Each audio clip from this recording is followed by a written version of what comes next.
चलिए आज हम स्टार्ट करते हैं हीट एंड थर्मोडायनेमिक चैप्टर, जो घटना चक्र का 6th नंबर का चैप्टर है। इसमें यूपीएससी और स्टेट पीसीएस में आए हुए सारे क्वेश्चन हैं। 85 क्वेश्चन है, जिसका मैं आज 45 क्वेश्चन करा रहा हूँ आपको। नेक्स्ट डे 40 क्वेश्चन बचेगा, मैं उसको करा दूंगा। तो ये आपका हीट एंड थर्मोडायनेमिक्स आपका कंप्लीट हो जाएगा। ठीक है, तो हम इसको आज स्टार्ट करते हैं। तो डियर फ्रेंड, कैसा रहा इस क्लासेज में आप सभी का स्वागत है। अगर पसंद आए तो प्लीज़ सब्सक्राइब जरूर करें। इससे क्या है, मुझे एक मोटिवेशन मिलता है, एक मज़ा आता है मुझे आपको पढ़ाने में, आने में। मैं भी बहुत मेहनत करता हूँ आपके लिए, तो इतना बनता है कि आप मुझे एक मोटिवेशन के तौर पे सब्सक्राइब करें, अपने फ्रेंड्स के साथ इसे शेयर करें और ज़्यादा से ज़्यादा फ़ायदा उठाएं। चलिए, गुड मॉर्निंग डियर स्टूडेंट, मैं हूँ कैसा रहा इस क्लासेज में आप सभी का स्वागत है। हम चलते हैं अपने पहले क्वेश्चन पे। ठीक है, चलिए पहला क्वेश्चन है आपका, first question, transfer of heat by, heat का जो ट्रांसफ़र होता है, transfer of heat by convection can take place इन।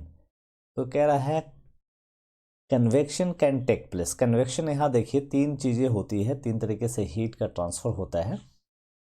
एक आपका यहाँ पे है कन्वेक्शन, दूसरा है कंडक्शन, तीसरा है रेडिएशन। कन्वेक्शन, जब नीचे का यहाँ एक स्टोव पे डाला हुआ है ये पानी, ठीक है, नीचे से ये देख रहे हैं, ये लो वाला ये हीट आ रहा है, इसको गर्म कर रहा है। जब नीचे का हीट, नीचे जब हीट हो रहा है, कोई भी ऊपर की तरफ जाता है, मूवमेंट होता है हीट का, ठीक है, तो उसको बोलते हैं कन्वेक्शन। यहाँ लिखा हुआ movement of hot fluid is called convection. लेकिन जब आप किसी को टच करते हो, ठीक है, जैसे कि यहाँ पे देखो, इस वाले केटल से ये वाला हैंडल सटा हुआ है, जो ज़्यादा नज़दीक है वो सबसे ज़्यादा रेड है, यानी सबसे ज़्यादा हीट ये रिसीव कर रहा है। जैसे जैसे दूर जा रहे हैं, हीट तो कम हो रहा है लेकिन हीट तो है। उसके बाद फिर ये बॉडी, तो जाहिर सी बात है ये हीट यहाँ से इसमें ट्रांसफ़र हुआ, और फिर ये हीट यहाँ से यहाँ ट्रांसफ़र होगा, एक दूसरे के कांटेक्ट में जाने से हो रहा है, तो कंडक्शन है ये। ठीक है, इसको कंडक्शन बोलते हैं। इसको इरेज करके एक बार फिर से आपको दिखा दूँ साफ तरीके से। ठीक है, इसको कंडक्शन बोलते हैं।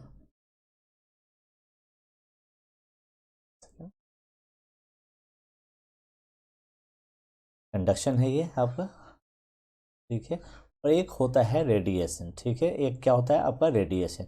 रेडिएशन क्या होता है, यहाँ पे आप देखिए, ये जो हीट है, ये जो फ्लेम निकल रहा है, इससे अगल बगल, जैसे आप कभी भी आग लगाओ, कहीं पे फायर होता है, तो आप खड़े होते हो तो आप एक हीट सा, गर्मी सा महसूस करते हो, तो वो एक रेडिएशन के थ्रू आता है, हीट आता है, तो वहीं लिखा है रेडिएशन।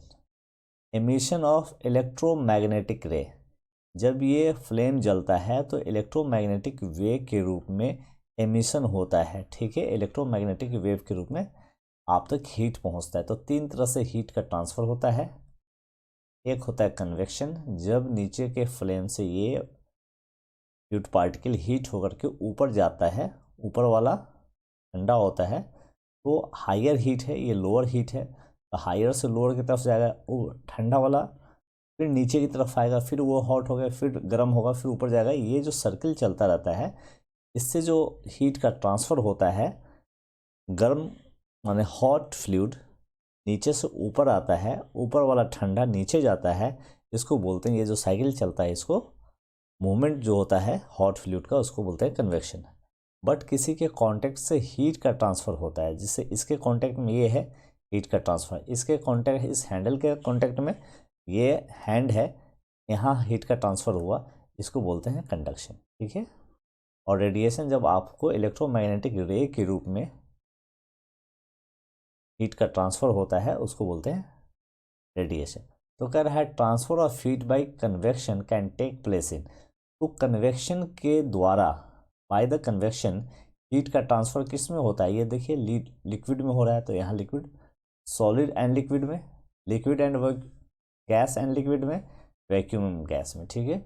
ये होता है गैस एंड लिक्विड में, ठीक है। गैस एंड लिक्विड में कन्वेक्शन के द्वारा हीट का ट्रांसफ़र होता है, ठीक है। By convection transfer of heat in gas and liquid, ठीक है। Transfer of heat in gas and liquid, ठीक है। Transfer of heat through convection in gas and liquid. Second question पे चलते हैं। सेकेंड क्वेश्चन ये है, अ लिक्विड रिमेन हॉट और कोल्ड।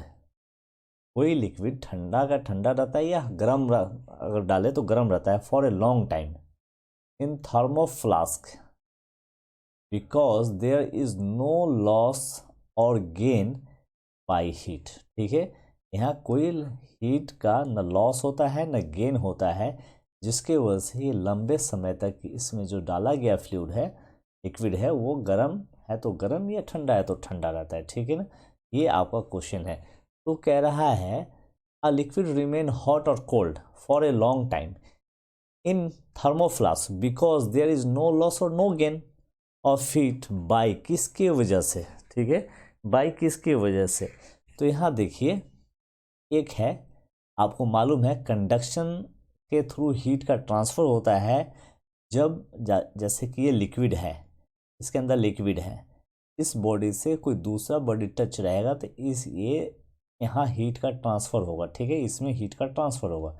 लेकिन होता क्या है, ये एक बॉडी है, यहाँ देखिए, ये ध्यान से देखिए, लेकिन यहाँ पे क्या है ना, डबल लेयर है, एक अंदर से लेयर है, एक बाहर से, ये बीच में खोखला है, ठीक है। इस बॉडी के अंदर तो लिक्विड है लेकिन बीच में ना ये खोखला है, ठीक है, वैक्यूम है। अब ये कोई अटैच नहीं हुआ है किसी बॉडी से कि इसकी गर्मी, इसकी एमिशन या इसका कंडक्शन किसी दूसरे के बॉडी के साथ टच करके हीट का ट्रांसफ़र हो जाए। एक तो ये नहीं होता, एक तो कंडक्शन नहीं होता, ठीक है। दूसरा कन्वेक्शन, लिक्विड में हीट एक जगह से दूसरे जगह जब जाता है उसके लिए क्या ज़रूरी होता है, कन्वेक्शन क्या होना बहुत ज़रूरी होता है। क्या ज़रूरी होता है, कन्वेक्शन का होना ज़रूरी होता है। तो कन्वेक्शन होता है तो लिक्विड में, लिक्विड तो है बट सर्कुलेशन नहीं हो रहा है, ठीक है। दूसरा रेडिएशन, एमिशन नहीं हो रहा है, हीट का ट्रांसफ़र नहीं हो रहा है। यहाँ देखिए डबल, इसमें क्या होता है, एक्चुअली डबल ग्लास होता है, एक लेयर ये होता है, दूसरा ये होता है, ठीक है। तो पुअर कंडक्टर, जब डबल ग्लास वाल होता है, इसके अंदर जो वाल है जिसके अंदर ये लिक्विड भरा हुआ है, ये लिक्विड भरा हुआ है, यहाँ देख लीजिए, ये जो लिक्विड, ये वाला लाइन, ये एक्चुअली ये वाला वाइट, ठीक है, ये, ठीक है, ये ग्लास है, ठीक है, ये वाइट वाला जो ये है, ये ग्लास है जो पुअर कंडक्टर ऑफ हीट होता है। दूसरा सिल्वर सरफेस, पहले हटाओ, वैक्यूम आ जाओ। वैक्यूम नो कंडक्शन और कन्वेक्शन, वैक्यूम में नहीं कंडक्शन होता है, वैक्यूम में नहीं कंडक्शन होता है, नहीं कन्वेक्शन होता है। कंडक्शन के लिए एक बॉडी दूसरे बॉडी में टच होना चाहिए। कन्वेक्शन के लिए क्या होता है, अभी जस्ट मैंने आपको बताया, यहाँ एक बार देख भी लीजिए। कन्वेक्शन, यहाँ क्या है, convection can not occur in vacuum, convection vacuum में नहीं होता। और यहाँ क्या होता है, एक लेयर ये है, दूसरा लेयर ये है, बीच में वैक्यूम है, वैक्यूम में कन्वेक्शन नहीं होता है, इसलिए हीट का ट्रांसफ़र नहीं होता है। उसके बाद आइए, ठीक है, वैक्यूम है, ना कंडक्शन होगा, ना ही कंडक्शन होगा, ना ही कन्वेक्शन होगा। डबल ग्लास लिया है, पुअर कंडक्टर ऑफ हीट है, ठीक है। और उसके बाद इंसुलेटेड सपोर्ट, इंसुलेटेड कवर, ठीक है। यहाँ पे ये देख लिए, ना ही कंडक्शन होता है, ना ही कन्वेक्शन होता है, ना ही रेडिएशन होता है। तो थर्मोफ्लास्क में, थर्मो जो फ्लास्क होता है, यहाँ देखिए, ना ही कंडक्शन होता है, ना ही कन्वेक्शन होता है, ना ही रेडिएशन होता है। तो इसका आंसर हो जाएगा सी। थर्मोफ्लास्क की ये खूबी होती है कि ना ही कंडक्शन होता है, ना ही कन्वेक्शन होता है, ना ही रेडिएशन होता है, इसलिए मैक्सिमम टाइम तक वाटर अगर हॉट है तो हॉट रहेगा, अगर कोल्ड है तो कोल्ड रहेगा, ठीक है। नेक्स्ट क्वेश्चन पे चलते हैं। कह रहा है steam at 100 degree Celsius more severe burn, कह रहा है स्टीम यानी भाप जो है ना, 100 डिग्री सेल्सियस पर पानी उबलने लगता है, तो वहाँ पे जो भाप होता है वो ज़्यादा जलन पैदा करता है then water at the same temperature. 100 degree पे वाटर देखिए यहाँ पे क्या है, ये बर्नर पे केतल ये रखा हुआ है, ठीक है। ये 100 डिग्री टेम्परेचर दे दो। पानी 100 डिग्री पे जो पानी का टेम्परेचर होता है वो इस 100 डिग्री पे पानी के अंदर जो एनर्जी होता है वो, और इसी 100 डिग्री पे पानी उबलने लगता है, यानी भाप बनने लगता है, वेपर बनने लगता है। लेकिन इस वेपर को बनने के लिए, इस भाप को ऐसे उठने के लिए एक एक्स्ट्रा एनर्जी की ज़रूरत होती है। क्या? एक्स्ट्रा एनर्जी की ज़रूरत होती है। तो 100 डिग्री सेल्सियस पे जो एनर्जी चाहिए उबलने के लिए, 100 डिग्री तक पहुंचने के लिए, वो तो चाहिए ही चाहिए, प्लस भाप बनने के लिए जो एक्स्ट्रा एनर्जी चाहिए वो भी स्टीम में ऐड हो जाता है। मैं अब आपको यहाँ समझाना चाह रहा हूँ latent heat of fusion 334 kilo joule. But यहाँ पे इंपॉर्टेंट है heat required to raise temperature of water from 0 to 100 degree. 0 पे बर्फ है, इससे 100 डिग्री पे आने के लिए पानी को कितना एनर्जी चाहिए? 418 किलो जूल पर केजी, ठीक है, किलो जूल। अब 100 पे तो आ गया, लेकिन इसी को भाप बनने के लिए और भाप बन के ऊपर उठने के लिए जो एनर्जी चाहिए वो 2260 किलो जूल चाहिए। यानी कि 100 तो वो है ही, प्लस ये 2260। 100 पे पानी उबल जाता है, 100 किलो जूल पे पानी, सॉरी 418 किलो जूल पे पानी उबल जाता है, ठीक है, यानी 100 डिग्री सेल्सियस होती है। लेकिन ये पानी 100 डिग्री पे उबलने के साथ साथ ये वेपर बने, इसके लिए हमको चाहिए 2260 किलो जूल। तो अब ये बताइए 418 ज़्यादा एनर्जी है या 2260 में ज़्यादा एनर्जी है? आपको पता है कि 2260 में ज़्यादा एनर्जी हो गई, यानी latent heat of vaporisation, vapour बन के उड़ने के लिए हमको चाहिए 2260 किलो जूल एनर्जी, और बॉयल होने के लिए 418 में एनर्जी कम है, 2260 में एनर्जी ज़्यादा है भाप, यानी भाप में। तो भाप जब लगेगा, स्टीम जब लगेगा तो आपको बर्निंग ज़्यादा होगा in comparison to boiling water, ठीक है, in comparison to boiling water, ठीक है। इसलिए steam is a gas, steam provide more heat, steam is highly combustible, steam exert more pressure. नहीं, स्टीम प्रोवाइड मोर हीट। क्यों? 2260। Steam कितना energy provide करता है? 2260। यहाँ देख लीजिए फिर से एक बार, 2260, ये वैल्यू कितना है? 2260 किलो जूल। अगर 2260, यहाँ देखिए, ये 2260 है, तो क्या हम इसको कह सकते हैं स्टीम प्रोवाइड मोर हीट? ठीक है, स्टीम प्रोवाइड मोर हीट, ठीक है। नेक्स्ट क्वेश्चन पे चलते हैं। एक चीज़ और आप यहाँ पे देखिए, आप एक चीज़ यहाँ पे देखिए, यहाँ पे देखिए, ये आइस है, आइस बनने के लिए 334 किलो जूल एनर्जी यहाँ पे खर्च हो रहा है इसका, ठीक है। अब ये वाटर फॉर्म में आने के लिए, यानी 0 से निकल करके वाटर फॉर्म में आने के लिए इसको 334 किलो जूल एनर्जी लग रहा है। अब ये यहाँ से 100 डिग्री पे आने के लिए कितना चाहिए? 418, और ये फिर वेपर बनने के लिए, स्टीम बनने के लिए कितना चाहिए? 2260। ये 418 है, 418 किलो जूल है, यह 2260 किलो जूल है। इसके पास हीट ज़्यादा होगी, एक्चुअली एनर्जी ज़्यादा है, हीट ज़्यादा होगी, ये ज़्यादा सीवियर बर्न करेगा in comparison to this one, ठीक है, in comparison to this one. तो आप आंसर आराम से टिक लगाना है, स्टीम प्रोवाइड मोर है, ठीक है। नेक्स्ट क्वेश्चन पे चलते हैं। इतना फिगर बना दिया हूँ कि अब आपको दिमाग ही नहीं लगाना और हमेशा याद हो जाएगा। चलते हैं।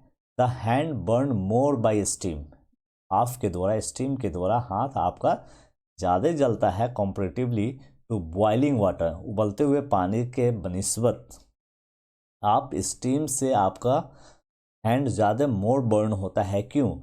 क्योंकि the steam has latent heat. क्या स्टीम के पास लेटेंट हीट होता है? स्टीम स्निक्ड इनटू द बॉडी, गलत। स्टीम इज ए गिग, गलत। स्टीम हैज़ मोर पावर, नहीं, स्टीम के पास हीट ज़्यादा होती है। वर्ड इसने यूज़ किया है हीट। यहाँ देखो, heat required to boiling water, latent heat, ठीक है। हीट हीट हीट फ्यूज़न के लिए बर्फ़ से वाटर में कन्वर्ट होने के लिए 334 किलो जूल चाहिए। इसके बाद बॉयल होने के लिए 400 इतना चाहिए, और भाप बनने के लिए 2200 चाहिए। लेकिन चाहिए क्या? चाहिए हीट चाहिए, ठीक है। हीट चाहिए, heat and temperature are different, ठीक है। ये चीज़ याद होना चाहिए। तो आपको 2260 है यहाँ, ठीक है। तो ये ज़्यादा सीवियर बर्न करेगा, जिसके अंदर हीट ज़्यादा होगा वो आपको ज़्यादा सीवियर बर्न करेगा। तो steam has latent heat, steam के पास क्या होता है? ये लेटेंट हीट होता है, ठीक है। ये लेटेंट हीट होता है, ठीक है। नेक्स्ट क्वेश्चन पे चलते हैं।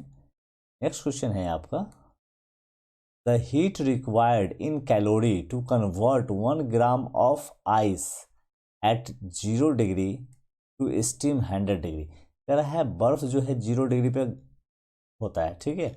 अब इसको पहुंचना है 100 डिग्री सेल्सियस पर, लेकिन कितना है? 1 ग्राम वाटर है। तो इसने ये कहा 1 ग्राम अगर आइस है, इसको पहले वाटर कंडीशन में आएगा, इसको 80 किलो जूल एनर्जी चाहिए। अब इसमें क्या होता है? अब इसमें क्या है, यहाँ पे मैंने आपको बताया है, यहाँ पे देख लीजिए, 1 सेकेंड, यहाँ पे देखिए। तो एक तो 80 चाहिए इसको। नेक्स्ट में क्या है, अब आपको इस वाटर कंडीशन में आ गया, इस वाटर से अब इसको बॉयल करना है। वाटर के बाद आपको क्या करना है? बॉयल करना है। तो बॉयल होने के लिए वाटर को 0 से 100 डिग्री पे जाने के लिए 1 ग्राम के लिए, 1 ग्राम के लिए वाटर को बॉयल होने के लिए, बॉइलिंग कंडीशन पे जाने के लिए 100 किलो जूल एनर्जी चाहिए। कितना कैलोरी एनर्जी चाहिए? 100 चाहिए। तो 80 ये हो गया, प्लस 100 ये हो गया, और 1 ग्राम को वेपर में चेंज होने के लिए 540 चाहिए। सबको जोड़ेंगे तो ये 720 के पास आएगा, ठीक है। ये सबको जोड़ेंगे तो 720 के पास है। इसका एक्चुअली फार्मूला होता है, मैं उस फार्मूले में फंसना नहीं चाहता हूँ। यहाँ पे देखिए मैंने दिखाया है, ये 1 ग्राम मान लो कि आइस क्यूब है, इसको पहले वाटर में चेंज होना है, तो इसको 80 किलो कैलोरी एनर्जी चाहिए। अब ये इस वाटर को बॉयल होना है तो 100, अब बॉयल के बाद इसको फिर भाप बनना है, वेपर बनना है, तो 540, सबको जोड़ दो 720 आ जाएगा। वही कहा है कि यहाँ 0 डिग्री पे है, सो यहाँ पे 0 डिग्री है। 0 से बर्फ से लिक्विड फॉर्म में आने के लिए 80, फिर इस लिक्विड वाटर को बॉयल होने के लिए 100, ठीक है। ये 0 से यहाँ तक देख लिए 100, ये 100 हो गया, और यहाँ पे जब 100 पे पहुँचा उसके बाद ये भाप बनने लगता है, तो भाप बनने के लिए कितना चाहिए? 540।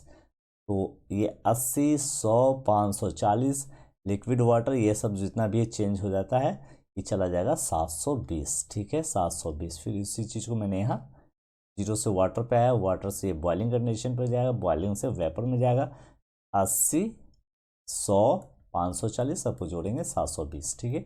आज के बाद आपको ये याद रहेगा, ठीक है। नेक्स्ट क्वेश्चन पे चलते हैं। नेक्स्ट क्वेश्चन ये है आपका, at what degree are the centigrade and Fahrenheit temperature is the same. एक ये है थर्मामीटर है, एक साइड में सेंटीग्रेड लिखा हुआ है, दूसरी तरफ फ़ारेनहाइट लिखा है। कह रहे हैं किस डिग्री पे ये सेंटीग्रेड और फ़ारेनहाइट दोनों बराबर हो जाता है। तो यहाँ देखिए -40 है ये, ठीक है, और फ़ारेनहाइट में भी -40 है, दोनों आपस में -40 पे बराबर हो जाता है। लेकिन जब सेल्सियस में आता है -30 होता है, तो फ़ारेनहाइट -20 होता है। सेल्सियस में -20 होता है तो ये होता है 0 होता है। जब ये 10 होता है तो ये 20 होता है। जब ये 10 होता है प्लस में तो ये 60 होता है। लेकिन दोनों आ करके सेंटीग्रेड एंड फ़ारेनहाइट दोनों -40 पे इक्वल हो जाता है। तो -40 पे फ़ारेनहाइट एंड सेंटीग्रेड इक्वल हो जाता है। किस पे आके? यहाँ देखिए -40 और -40, दोनों -40 पे आके इक्वल हो जाता है। नेक्स्ट क्वेश्चन पे चलते हैं। नेक्स्ट क्वेश्चन ये है, eight which temperature the Celsius and Fahrenheit scale coincide, दोनों आकर के कहाँ मिल जाता है? तो -40 ये भी है, -40 ये भी है, -40 यहाँ भी है। टिक लगाते हैं। नेक्स्ट क्वेश्चन पे चलते हैं। At what point the Fahrenheit temperature is double of centigrade temperature? ठीक है, यहाँ पे देखिए कह रहा है फ़ारेनहाइट टेम्परेचर कहाँ पे जाके सेंटीग्रेड का दुगुना हो जाता है। यहाँ पे देखिए, अगर आप इसको अच्छे से देखेंगे, अगर मैं आपको फिगर दे दूँ स्केल डाल के आप देख लेना, यहाँ पे 150 है, ठीक है, और यहाँ 150 के बिल्कुल ये 300 इधर नहीं, थोड़ा सा ये इधर घसका हुआ है। 160 पे जा करके 160 पे जा करके ये 300 हो जाता है। ये 60 पे जा करके 160 पे जा करके, ठीक है, 160 पे जा करके ये जाके इसका जस्ट दुगुना हो जाएगा। कितना हो जाएगा? 320 हो जाएगा। तो कहाँ पे जाके होता है? 160 पे। ये 150 पे 150 का डबल होता है 300, लेकिन 150 का ये यहाँ पर बिल्कुल ये सामने नहीं। अगर अच्छे से आप अगर देखोगे, कैलकुलेट भी करोगे तो आपको पता चल जाएगा। लेकिन ये अगर आप ऐसे भी नॉर्मली स्केल डाल के देख लेना आप कभी भी, ये आपका 150 यहाँ है और 300 ऊपर है, दोनों एक दूसरे के बिल्कुल सामने नहीं है। ये 300 160 के यहाँ पे पड़ता है, ठीक है, 100 ये 50 है, ये 60 है, 160 के बराबर में पड़ता है। यानी 160 गुने 320, ठीक है, यहाँ पे आकर के ये 320 पूछता है, न कि 350। तो फ़ारेनहाइट एंड सेंटीग्रेड कहाँ पे, फ़ारेनहाइट सेंटीग्रेड के कहाँ पे डबल होता है? तो 160 पे होता है। ये 100 है, 150 है, 160 है यहाँ पे, ठीक है, 160 पे आकर के फ़ारेनहाइट 320 हो जाता है। इससे पहले 150 का दुगुना 300 होता है, लेकिन ये एक दूसरे के सामने नहीं है। ये 100 है और ये 200 इधर है, ठीक है, ठीक है, ये लगभग 94 के आसपास आता है। ये 50 है तो ये 100 यहाँ है, ये बिल्कुल थोड़ा सा इधर है, यहाँ पे पड़ता है। ये 0 डिग्री देख लो यहाँ पे, और इसका 0 डिग्री यहाँ पे आके मिल रहा है। ये -50 यहाँ पे है, तो ये इधर है, ये 100 है यहाँ पे। कोई एक दूसरे से कोइंसाइड नहीं करता, बट 160 पे ये फ़ारेनहाइट, सेल्सियस 160 पे आके दोनों एक दूसरे का डबल हो जाता है, मतलब 160 का डबल हो जाता है। मेरे कहने का मतलब ये है, ठीक है। नेक्स्ट क्वेश्चन पे चलते हैं, बट इसको स्केल डाल के देख लेना, मैं फार्मूले में आपको नहीं फंसाना चाहता। नेक्स्ट क्वेश्चन पे चलते हैं। The body temperature of healthy human being, एक हेल्दी ह्यूमन बीइंग का बॉडी टेम्परेचर, यानी अगर आप स्वस्थ हो, फीवर नहीं है, कोई ऐसा वियर एंड टियर नहीं है, तो आपका नॉर्मल बॉडी टेम्परेचर कितना होना चाहिए? तो कहता है कि अगर सेल्सियस में पूछता है या फ़ारेनहाइट में पूछता है। अगर सेल्सियस में पूछता है तो 37 होना चाहिए, यहाँ देख लीजिए। अगर फ़ारेनहाइट में पूछता है तो 98.6 होना चाहिए। अब आपसे पूछ किस में रहा है? सेल्सियस में 37 होता है, ठीक है, फ़ारेनहाइट में 37 नहीं होता है, फ़ारेनहाइट में 98.4 होता है। यहाँ देखिए फ़ारेनहाइट में नॉर्मल बॉडी टेम्परेचर 98.4 होता है। फ़ारेनहाइट में बॉडी टेम्परेचर 98.4 होता है। सेल्सियस में बॉडी टेम्परेचर 37 होता है। सेल्सियस में बॉडी टेम्परेचर 37 होता है। नेक्स्ट क्वेश्चन पे चलते हैं। इससे अच्छा कहीं कहाँ पर हो गया? Normal temperature of human body on the kelvin scale, kelvin scale पे ह्यूमन बॉडी का नॉर्मल टेम्परेचर कितना होता है? तो सबसे पहले सेल्सियस में 37 होता है और फ़ारेनहाइट में 98.6 होता है, ठीक है, अभी आपने देखा। इसी के सामने क्या है? 310 केल्विन होता है। नॉर्मल ह्यूमन बॉडी का बॉडी टेम्परेचर केल्विन में 310 होता है। नेक्स्ट क्वेश्चन पे चलते हैं। कह रहा है the normal temperature of human body is 98.4 degree Fahrenheit. The equivalent temperature of degree Celsius, जो 98.4 है या 6 कह लो या 4 कह लो, वो किसके इक्विवेलेंट है? 37 डिग्री सेल्सियस के। ये सबसे क्लोजेस्ट है 37 के, रियल यही आता है, ठीक है। 98.4 का 36.89, 98.6 का एग्जैक्ट 37 हो जाता है, ठीक है। इसको आगे देखते हैं नेक्स्ट क्वेश्चन पे। Next question, normal temperature of human body on Celsius scale, Celsius scale पे नॉर्मल ह्यूमन बॉडी का 37 डिग्री सेल्सियस, फ़ारेनहाइट पे 98.4 भी लिखता है, कहीं पे 98.6 भी लिखता है, तो ये दोनों याद रखना, ठीक है। फिर आगे चलते हैं। कह रहा है each which one of the following scale of temperature does not have negative value. कह रहा है कि सेल्सियस में निगेटिव होता है, तो देख लीजिए सेल्सियस में तो 200 -273 तक निगेटिव होता है, फ़ारेनहाइट में निगेटिव होता है -459 फ़ारेनहाइट तक होता है, ठीक है। इसमें भी निगेटिव होता है, केल्विन में निगेटिव होता है, तो देख लेते जीरो पे आके ख़त्म होता है, इसके नीचे तो कोई वैल्यू ही नहीं है, तो केल्विन में निगेटिव वैल्यू नहीं होती, ठीक है।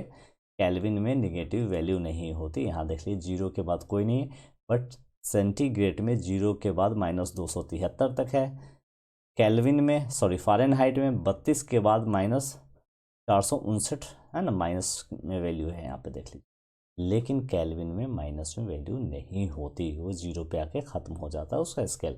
नेक्स्ट क्वेश्चन पे चलते हैं। A measured temperature in Fahrenheit scale is 200 degree Fahrenheit, what will be the value of Celsius scale. कह रहा है फ़ारेनहाइट में इसमें 200 है, तो ये किसके बराबर है? क्या ये 100 पे जाता है? नहीं, 100 से थोड़ा सा पहले ही हो जाता है। अगर 100 पे होता तो दुगुना होता, तो हम 160 में आंसर उस पहले वाले क्वेश्चन में नहीं लगाते, बल्कि यहाँ पे लगाते।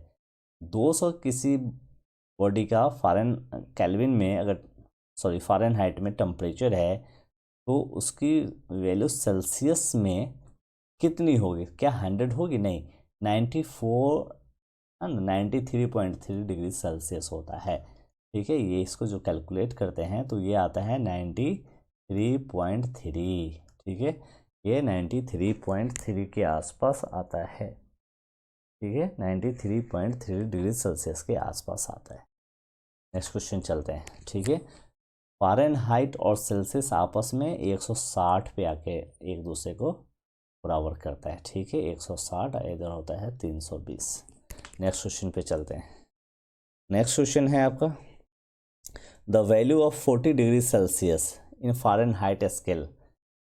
कह रहा है फ़ारेनहाइट स्केल में 40 डिग्री सेल्सियस है, फ़ारेनहाइट में अगर कोई वैल्यू है 40 डिग्री सेल्सियस इन फ़ारेनहाइट, कह रहा है सॉरी ये 40 degree Celsius in Fahrenheit scale में किसी बॉडी का टेम्परेचर कितना है? 40 डिग्री सेल्सियस है।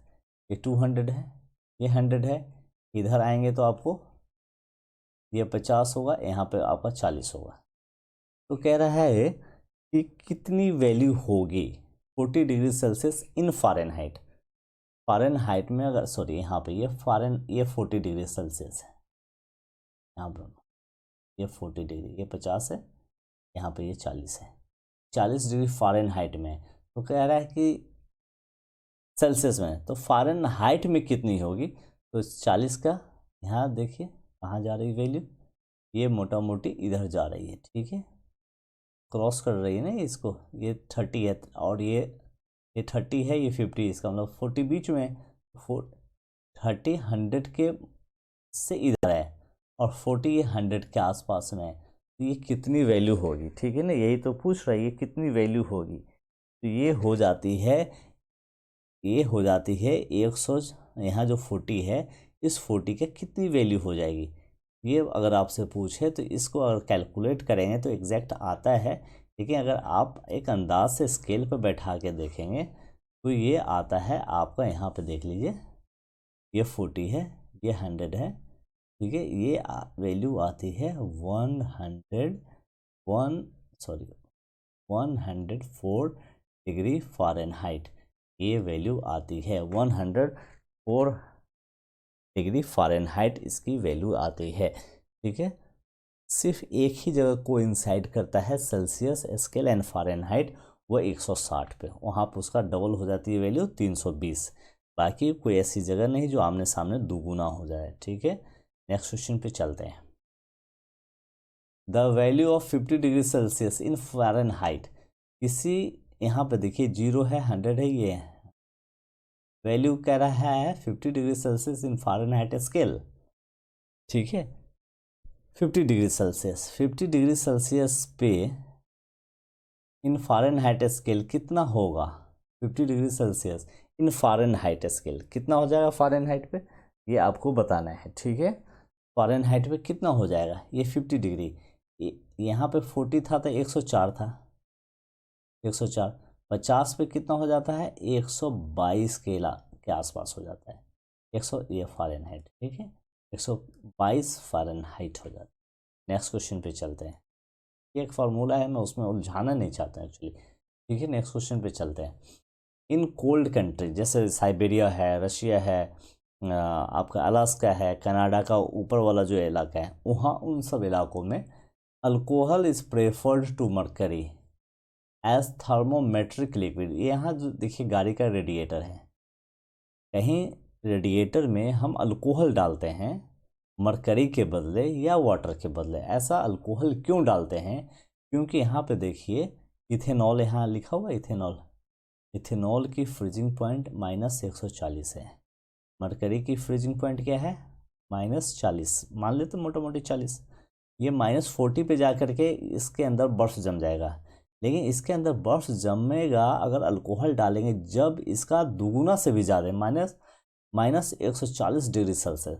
इसलिए ठंडे इलाके में इसमें हम इथेनॉल अल्कोहल डाल देते हैं ताकि रेडिएटर जमे नहीं, आराम से हमारी स्मूथली गाड़ी चल जाए। तो हम क्यों डालते हैं?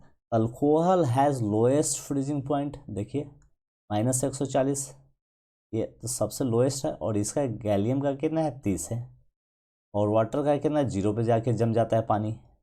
इथेनॉल जाके जमता है -140 पे। मरकरी यहाँ देखिए -40, गैलियम 30 डिग्री पॉजिटिव में ही जाके जम जाता है। तो सबसे लोएस्ट है ना इथेनॉल का, इसलिए alcohol has a lowest freezing point.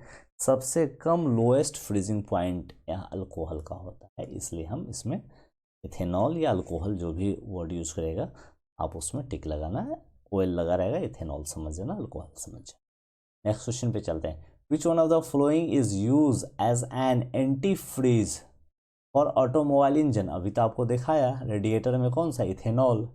Ethanol क्यों? इसका लोएस्ट मेल्टिंग पॉइंट होता है, फ्रीजिंग पॉइंट होता है, सबसे कम टेम्परेचर इसको चाहिए जमने के लिए, -140, इतना कम चाहिए। ठीक है, नेक्स्ट क्वेश्चन पे चलते हैं। कह रहा है what is absolute zero temperature? Absolute zero क्या होता है? जब केल्विन, सेल्सियस, फ़ारेनहाइट तीनों की वैल्यू 0 आ जाए। एब्सोल्यूट जीरो का मतलब इस, यहाँ देखिए ये केल्विन है, इसकी भी वैल्यू 0, ये सेल्सियस है -273, और फ़ारेनहाइट है -459, यानी 60 मान लेते हैं। जब तीनों ये इसका केल्विन का लोएस्ट पॉइंट, सेल्सियस का लोएस्ट पॉइंट, फ़ारेनहाइट का लोएस्ट पॉइंट जब एक लाइन में आ जाता है, जब एक इसमें आता है तो उसको कहते हैं एब्सोल्यूट जीरो टेम्परेचर। मतलब केल्विन का सबसे लोएस्ट 0 होता है, सेल्सियस का लोएस्ट -273, और फ़ारेनहाइट का -459। ये तीनों एक लाइन पे आ जाता है तो हम इसको बोलते हैं एब्सोल्यूट जीरो। मतलब तीनों जो है ना अपने सबसे लोएस्ट पोजीशन पर जब चला जाता है उसको बोलते हैं एब्सोल्यूट जीरो टेम्परेचर। तो यहाँ क्या है? हाँ, स्टार्टिंग पॉइंट नहीं भाई, theoretically the lowest possible temperature at which the vapour की तो कोई बात ही नहीं, temperature at which all material are in very vapour form नहीं, theoretically the lowest possible temperature. Kelvin का लोएस्ट पॉसिबल क्या होता है? 0, नेगेटिव में तो केल्विन होता नहीं। सेल्सियस क्या होता है? -279 होता है, फ़ारेनहाइट 459 होता है। तो लोएस्ट क्या आता है? लोएस्ट पॉसिबल टेम्परेचर जो हो सकता है उसको हम एब्सोल्यूट जीरो वैल्यू कहते हैं। नेक्स्ट क्वेश्चन पे चलते हैं। नेक्स्ट क्वेश्चन देख लीजिए।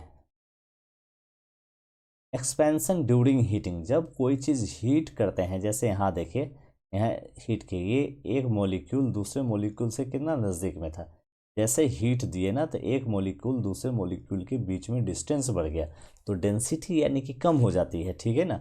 यहाँ जैसे देखिए ये हीट दिए, इसको हीट दिए, ये गर्म हुआ, गर्म है तो इसके बीच में एक मॉलिक्यूल दूसरे मॉलिक्यूल के बीच में दूरी देखिए। जब ये लिक्विड फॉर्म में है तो यहाँ, जब ये सॉलिड फॉर्म में तो एक दूसरे से क्लोज है, तो हीट पे क्या होता है कि डेंसिटी जो है कम हो जाती है। तो अगर ओनली इन सॉलिड, गलत। इंक्रीज द वेट, गलत। Decrease the density of material, गलत, ठीक है। अगर eight the same rate of, sorry, expansion during heating, जब एक्सपेंशन होता है हीटिंग के दौरान तो डिक्रीज होता है डेंसिटी, यहाँ डिक्रीज डेंसिटी क्या होगी, डिक्रीज होगी, आंसर सी होगा। हीटिंग के दौरान कह रहा है तो decrease the density of the material, ठीक है। यहाँ देखिए जब हीट करते हैं तो हीट किए तो यहाँ इसकी डेंसिटी कम हो गई, हीट किए तो इसकी डेंसिटी यहाँ कम हो गई, तो ये कह रहा है decrease the density of material, ठीक है। से क्वेश्चन पे चलते हैं।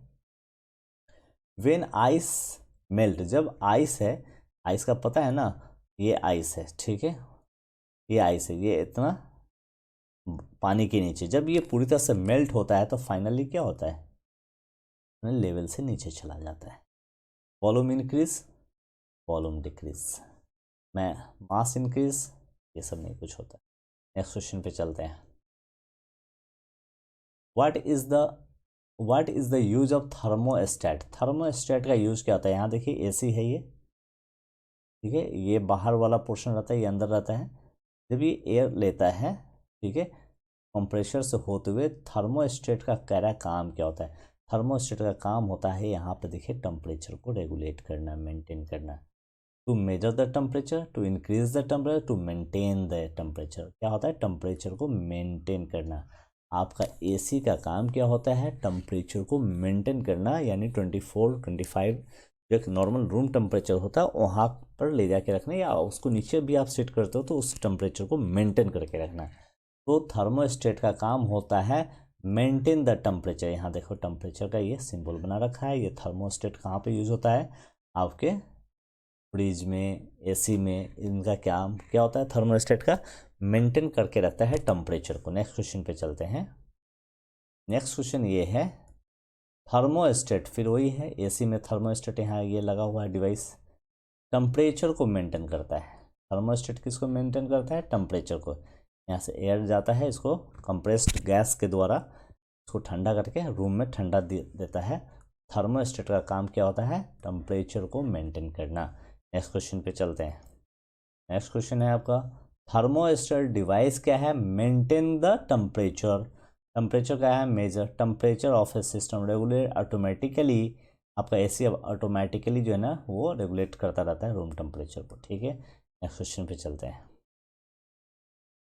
थर्मोस्टेट का काम क्या है, टेम्परेचर को मेंटेन करना, यहाँ लिख दीजिए टेम्परेचर, ठीक है। नेक्स्ट क्वेश्चन पे चलते हैं। नेक्स्ट क्वेश्चन ये है, what is the function of thermostat.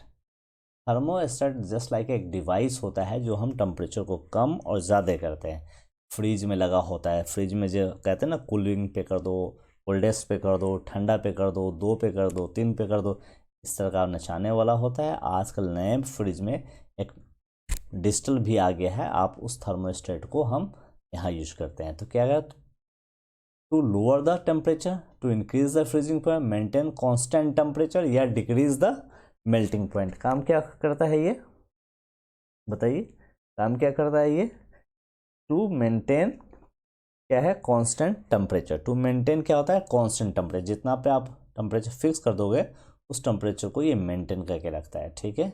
ये मेंटेन करके रखता है। आजकल डिजिटली आ गया है, पहले मैनुअली था घुमाने वाला। ये फ्रिज के अंदर देखते होंगे, फ्रीजर में लगा रहता है। नेक्स्ट चलते हैं। The safest temperature for cooking food fresh in refrigerator, fridge में कोई खाने वाली चीज़ों को इस टेम्परेचर पे सबसे अच्छे तरीके से फ्रेश फॉर्म में रखा जा सकता है।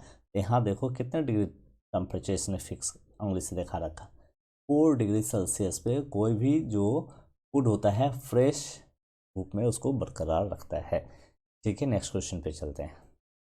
नेक्स्ट क्वेश्चन ये है कि अगर आपकी बिस्किट अगर गीली हो जाए, मॉइस्चर आ जाए, उसको क्या है कि आप फ्रीज के अंदर डाल दो, वो क्रिस्पी हो जाए। तो कह रहा है क्यों?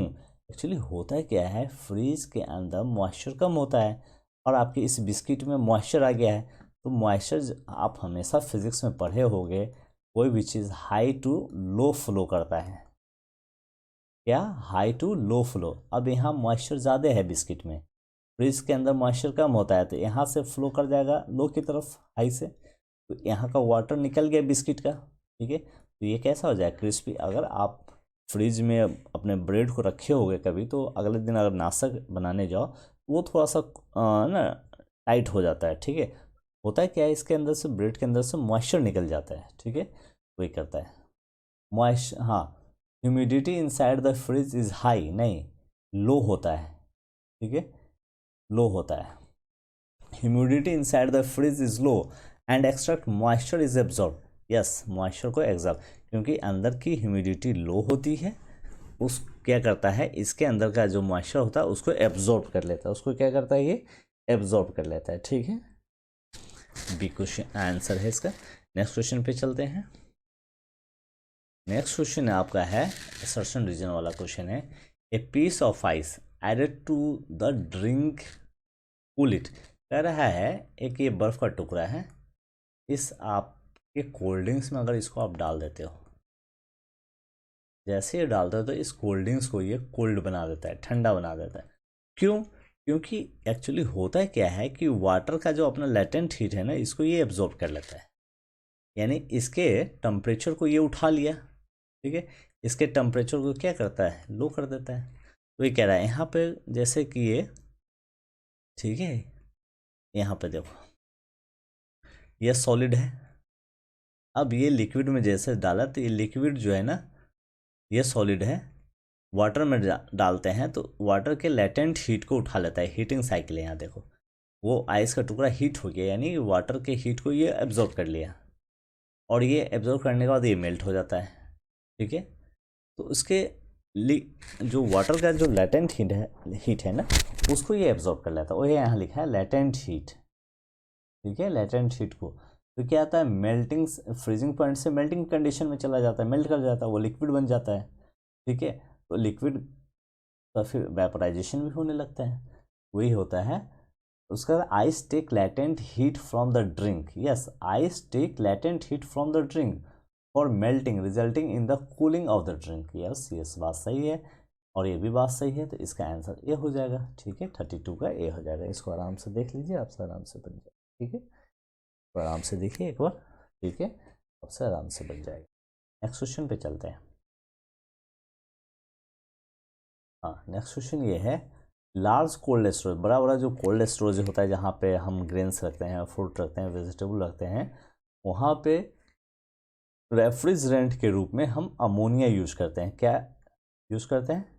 लिक्विड फॉर्म में अमोनिया यूज करते हैं। यहाँ देखिए, ये इस सब में क्या होता है, कूलिंग के लिए मशीन लगी रहती है, इस सब में अमोनिया भरा रहता है। ठीक है, यहाँ देखिए ammonia. Ammonia can be liquefied at ambient temperature at low pressure. क्या ये ambient temperature at low pressure, liquefied at ambient temperature at low pressure? तो बड़े बड़े कोल्ड स्टोरेज में हम अमोनिया का यूज़ तो करते हैं, ये बात सही, एज ए रेफ्रिजरेटर। लेकिन जो फ्रिज होता है जो हम घरों में यूज़ करते हैं, उसमें क्या क्लोरोफ्लोरोकार्बन था? यस, घरों वाले फ्रिज में क्लोरोफ्लोरोकार्बन, यहाँ पे देख लीजिए। ठीक है, हम घर वाले फ्रिज में क्लोरोफ्लोरोकार्बन यूज़ करते हैं, यस, बात सही है। जो कोल्ड स्टोरेज है वहाँ लिक्विफाइड अमोनिया यूज़ करते हैं, ये भी बात सही है। लेकिन कह रहा है ammonia can be liquefied at ambient temperature at low pressure. क्या एक खास प्रेशर पे, लो प्रेशर पे इसको लिक्विफाइड बना के रखता है?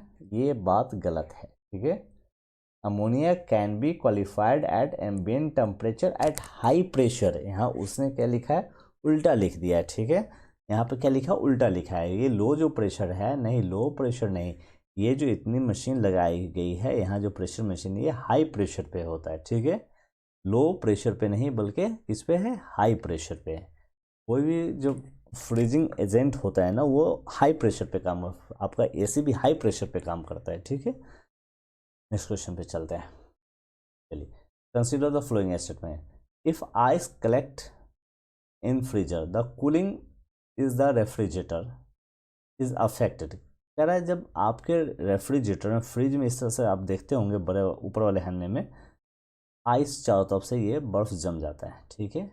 ये क्या करता है, एक्चुअली आइस जो होता है ये बैड कंडक्टर ऑफ हीट होता है। ये क्या करेगा, अब ये कूलिंग इफेक्ट पे निगेटिव इफेक्ट डालता है, ठीक है। ये बात तो सही है, ice is a poor conductor, yes ये पुअर कंडक्टर होता है और एडवर्सली निगेटिव तरीके से ये इफेक्ट डालता है। ये जमना फ्रिज के लिए अच्छा नहीं है, यानी ये प्रॉपर वर्क नहीं कर रहा है। ये बात आपका सही है, इसमें आंसर लगा दीजिए ए में, ठीक है। ये जब वहाँ होता है एडवर्सली इफेक्ट होता है, क्योंकि आपका आइस जो होता है पुअर कंडक्टर ऑफ हीट, ठीक है। ये आंसर ये। नेक्स्ट क्वेश्चन पे चलते हैं। नेक्स्ट क्वेश्चन है आपका, when a glass rod is place in steam. कह रहा है ये मान लेते हैं ये स्टोव पे है, कोई ग्लास रॉड इस पे ले जाके प्लेस करते हैं, ऐसे दिखाते हैं। तो क्या होता है जब भाप पे डालोगे तो ये लंबा भी हो जाएगा। दूसरी बात, ये जितना चौड़ा था, मान लेते 1 सेंटीमीटर था, ये 1.25 या 1.5 सेंटीमीटर, यानी चौड़ाई भी बढ़ जाएगी, लंबाई भी बढ़ जाएगी। A glass remain unchange, increase, decrease, become irregular, तो क्या होगी। तो कह रहा है when a glass rod is place in steam it length increase but with it also increase. इसकी चौड़ाई भी बढ़ जाएगी, लेंथ तो बढ़ेगी बढ़ेगी, साथ साथ में चौड़ाई भी बढ़ जाएगी, ठीक है। Next question, consider the following statement. आपको यहाँ स्टेटमेंट दे रखा है गिवन बिलो। कह रहा है a metal ball and a metal ring, एक बॉल है एक रिंग है, दे रखा है। Annulus ball, the metal ball can just pass, ये मेटल बॉल जस्ट इससे पास कर जाता है, ये बात सही है। To the hole of a metal ring form out of a strip when the ball is heated. अब अगर इसको हीट करोगे तो ये फैलेगा, गेट स्टक, इसमें फंस जाएगा। But when metal is heated, लेकिन जब इसको आप हीट करोगे तो ये भी फैल जाएगा, तो इधर से खोखला ये भी फैल जाएगा, ये बात सही है। अगर इसको आयरन बॉल को हीट करो तो ये भी फैलेगा, और इस रिंग को हीट करो तो ये भी फैलेगा। अगर इसको ठंडा करो, इसको हीट करो तो ये तो आके अटक जाएगा, लेकिन इसके साथ साथ इसको भी हीट अप कर दो तो ये भी फैल जाएगा, आराम से पास कर जाएगा। तो ये कह रहा है कि ये बताइए इन चारों में से कौन सा सही है, ठीक है। इन चारों में से कौन सा सही है, तो ये है the ball can still pass through the ring, इस रिंग से पास करता रहेगा ring as diameter expand on heating. अगर इसका डायमीटर बढ़ जाए तो ये आराम से पास करेगा, ठीक है। आप इसको भी गर्म करो, इसको भी गर्म करो, आराम से पास करेगा। हाँ, इसको गर्म करो, इसको गर्म ही ना करो तो आराम पास ही नहीं करेगा, नहीं, ठीक है। बिल्कुल कॉमन सेंस। चलते हैं नेक्स्ट क्वेश्चन पे। A piece of copper and a piece of glass, एक ग्लास है दूसरा कॉपर है, glass are heated to the same temperature, दोनों को एक ही, इसको भी सेम टेम्परेचर पे, इसको भी सेम टेम्परेचर पे गर्म करते हैं। व्हेन टच, अब इसको भी छूते हैं और इसको भी छूते हैं। The copper piece appear hotter than the glass, तो ये ज़्यादा हॉट है इसके कंपेरिजन से, ये लेस हॉट है, ठीक है। ये बात कह रहा है ये होता है, ठीक है। इसका रीजन बता रहा था density of copper is more than that of glass. तो कह रहा है ये जो हीट हुआ कॉपर ज़्यादा ग्लास के कंपेरेटिवली, ये बात तो कह रहा है सही है, ठीक है। ये कह रहा है, पहले ही स्टेटमेंट वो खुद कह रहा है कि सही है, लेकिन उसका एक्सप्लेनेशन दे रहा है कि कॉपर की डेंसिटी ज़्यादा होती है, इस वजह से कॉपर ज़्यादा हमको हीट लगा। तो कह रहा है कि नहीं, देखो ये बात गलत है, ठीक है। ये बात क्या है, गलत है, डेंसिटी पे डिपेंड नहीं करता, ठीक है। डेंसिटी पे डिपेंड नहीं करता है, ठीक है। एक्चुअली कॉपर जो होता है वो गुड कंडक्टर ऑफ हीट होता है, इसलिए ये ज़्यादा गर्म हो जाता है, गर्म महसूस करते हैं, ये कम गर्म महसूस करते हैं, ठीक है।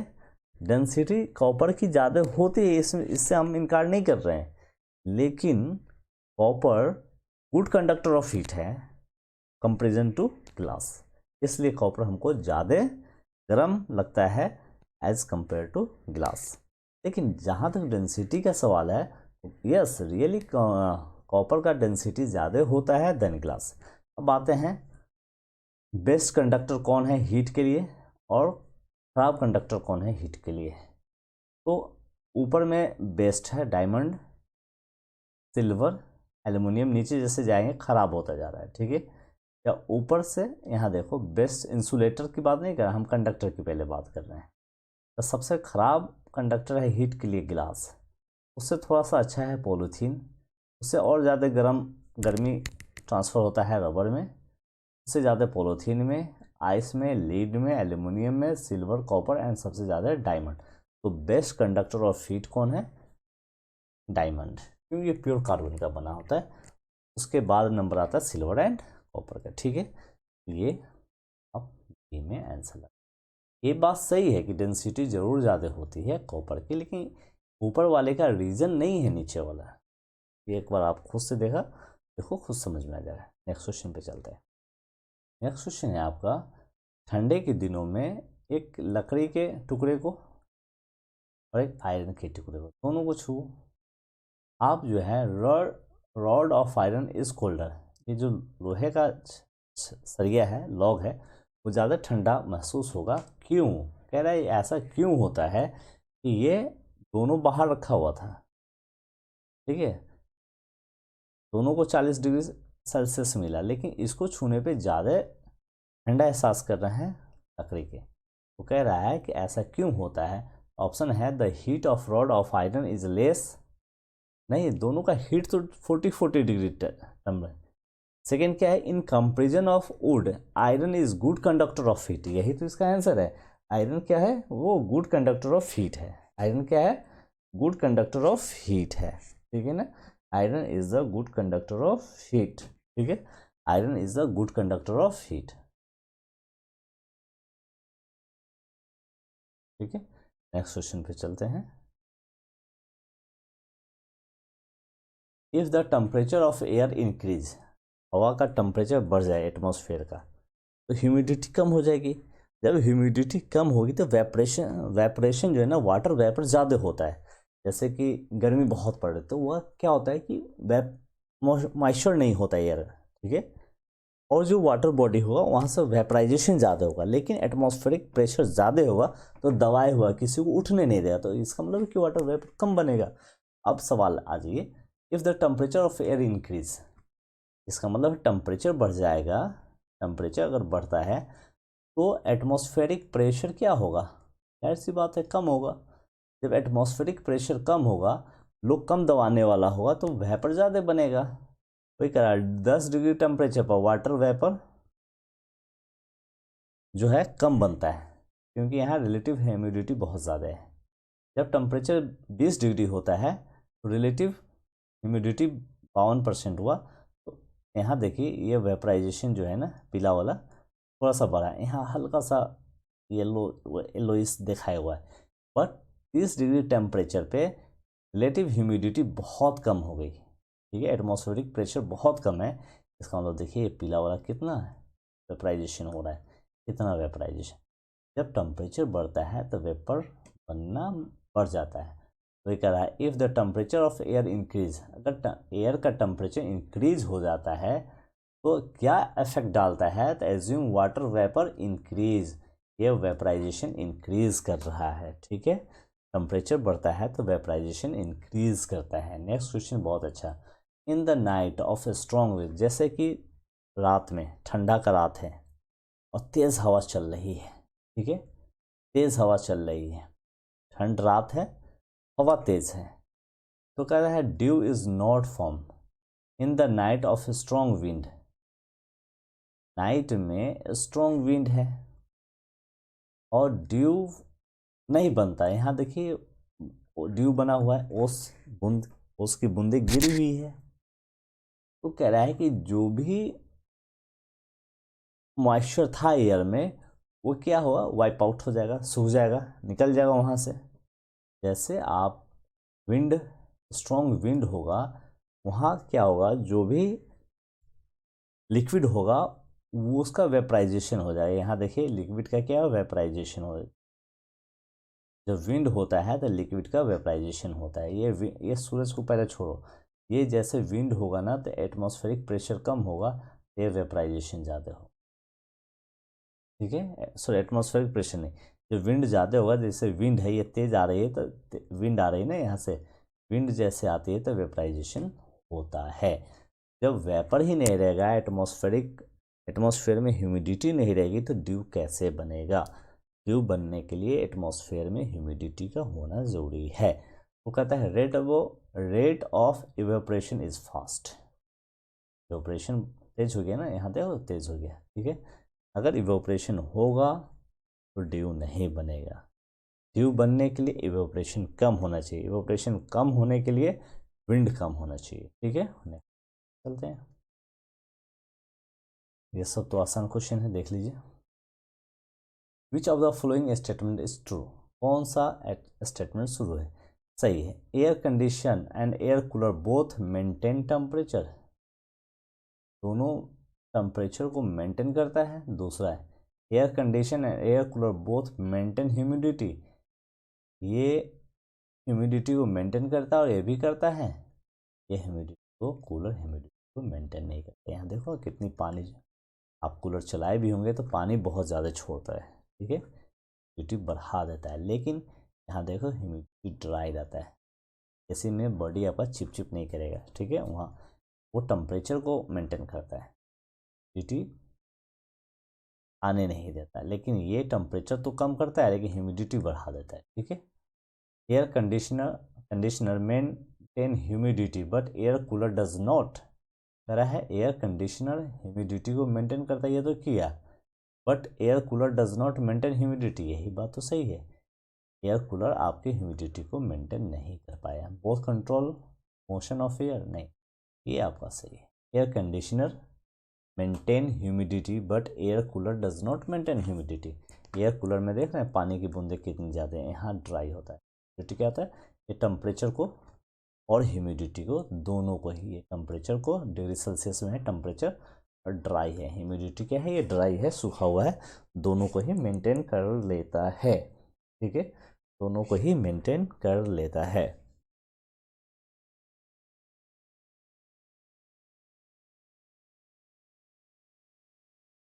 दोनों ही मेंटेन ह्यूमिडिटी।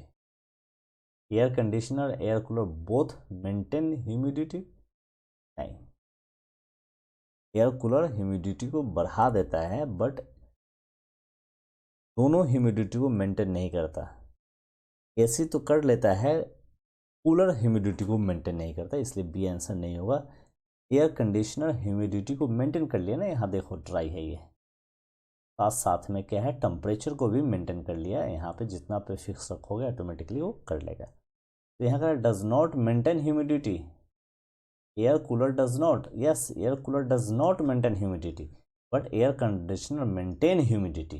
देखो नेक्स्ट क्वेश्चन पे चलते हैं। What does an air conditioner, AC की बात कर रहा है, install at in a room control, जब आप अपने रूम में एसी लगाते हो तो एक तो टेम्परेचर, साथ साथ में humidity, temperature and humidity, humidity and temperature one, ठीक है, ह्यूमिडिटी एंड टेम्परेचर वनली, दोनों ह्यूमिडिटी एंड टेम्परेचर वनली, ठीक है, ठीक है। नेक्स्ट ये हो गया ना बी, चलिए नेक्स्ट क्वेश्चन पे चलते हैं। The cooling by a desert cooler, यानी कूलर जो होता है वो किस आधार पे काम करता है? यहाँ देखो आपके कूलर में पानी रहता है, वो हवा घिसता है, यहाँ पे देखो एक आपकी जो है ना घास की जो जाल होता है, इवोपरेटिव पैड होता है, ये पानी एक्चुअली ऊपर से गिरता है, इसको इवोपरेट करता है पानी को, ठीक है, और आगे ले जाके कूल रिफ्रेशिंग एयर, ठंडा एयर देता है, ठीक है। वाटर डिस्ट्रीब्यूशन ये है, तो इवोपरेशन करता है, ठीक है, इवोपरेटिंग कूलिंग, इवोपरेशन के द्वारा इसको कूल करता है। वाटर कूलर या डेजर्ट कूलर इवोपरेशन पैड से इवोपरेटिंग कूलिंग के द्वारा, इवोपरेटिव कूलिंग के द्वारा इसको रूम को मेंटेन करता है, यानी ठंडा करता है, ठीक है। नेक्स्ट क्वेश्चन पे चलते हैं। नेक्स्ट क्वेश्चन है आपका, cooling is done by, cooling कैसे होता है? तो रिलीज ऑफ कंप्रेस्ड गैस, ये कंप्रेस्ड गैस होता है जैसे क्लोरोफ्लोरोकार्बन, एसी में डाला गया हुआ है। यहाँ देख लीजिए ये टंकी है, कंप्रेशर में बाहर से ये हवा लिया, ठीक है, हवा लेता है, अंदर ये हवा कूल्ड एयर छोड़ता है। तो ये हवा जो है ना इस कंप्रेस गैस से इस गैस ने इसको कंप्रेस करके ठंडा करता है, ठीक है, कूल्ड एयर। तो ये कंप्रेसर के द्वारा ही होता है, release of compress gas. Cooling किसके द्वारा होता है? कंप्रेशर का होना जरूरी है। फ्रिज में भी कंप्रेशर, बड़े से बड़े स्टोरेज जो होता है वहाँ एसी, सब पे सब कंप्रेशर और कंप्रेस्ड गैस उसमें डाला होता है। अब आपको कोल्ड स्टोरेज में अमोनिया हमने यूज़ किया, फ्रिज में क्लोरोफ्लोरोकार्बन है, एसी में क्लोरोफ्लोरोकार्बन है, ये सब यूज़ होता है। Next question. हाँ तो चलिए ये आपका हो गया, ठीक है। तो आज के लिए इतना ही, मैंने आपको 45 क्वेश्चन करा दिए, ठीक है। नेक्स्ट 40 क्वेश्चन इसका हीट थर्मोडाइनमिक का क्वेश्चन बचा हुआ है, मैं इसको कल करा दूंगा।